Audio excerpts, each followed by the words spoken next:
Bonjour à tous, c'est Jean-Luc Haut sur sa chaîne YouTube. Aujourd'hui, nous allons parler en fait d'un grave problème pour Dassault puisque c'est le programme EDIP. Les industriels européens de la défense s'accordent dans le dos de Dassault.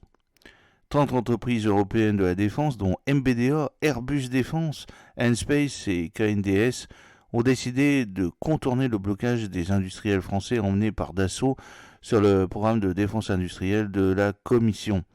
Très remontés, les groupes tricolores dénoncent la mainmise des Allemands sur les négociations et bien entendu des Américains par derrière pour détruire les fleurons français de la défense. Alors c'est un court-circuitage en règle qui devrait laisser des traces.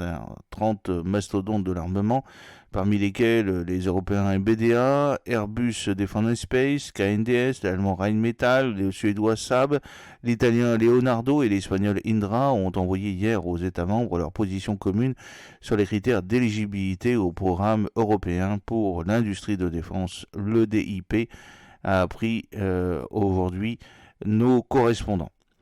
Alors ce passage en force a été conçu pour surmonter le veto de dernière minute opposé à l'accord mercredi 18 septembre par un bloc de Français de la défense, Dassault, Thales et Naval Group.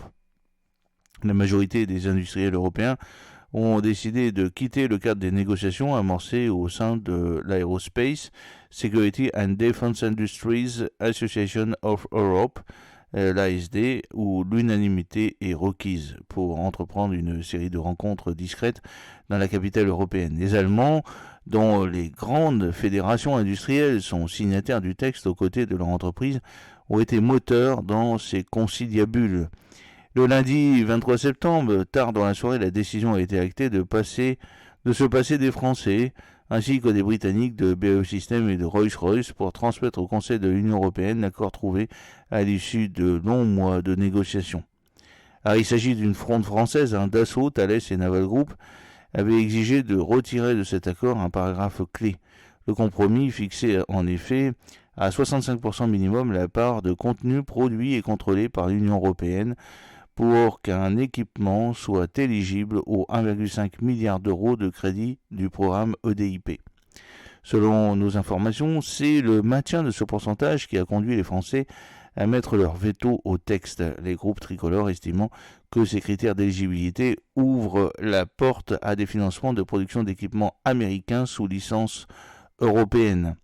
Ils craignent en outre une volonté de contrôle des exports de la Commission sur les équipements financés par l'EDIP et de perdre le contrôle de leurs droits de propriété intellectuelle.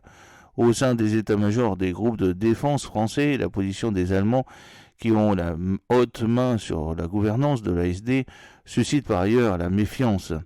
Le rôle du directeur en charge des questions de défense et de sécurité, Burkhard Schmidt, est particulièrement pointé, puisqu'en réalité, c'est un transfuge de l'armée américaine.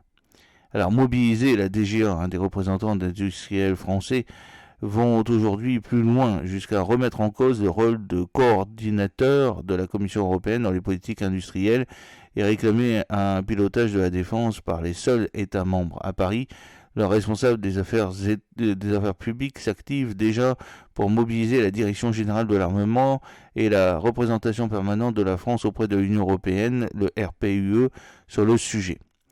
En décidant d'envoyer malgré tout leur texte à la présidence hongroise du Conseil, les autres grands acteurs industriels du vieux continent emmenés par les groupes transnationaux MBDA, KNDS et Airbus Defence Space ont voulu acter leur position majoritaire à Bruxelles. L'objectif étant notamment de parvenir à présenter un texte commun aux États membres avant le comité des représentants permanents, le COREPER, du 2 octobre. Très remontés, les Français promettent déjà des explications franches à leurs partenaires dès la prochaine réunion de l'ASD. J'espère que cette petite vidéo vous a plu. N'oubliez pas de cliquer sur le pouce pour la promouvoir, de vous abonner si ce n'est pas encore fait et de partager cette vidéo sur vos réseaux sociaux. A très bientôt, fidèlement, Jean-Luc Haut.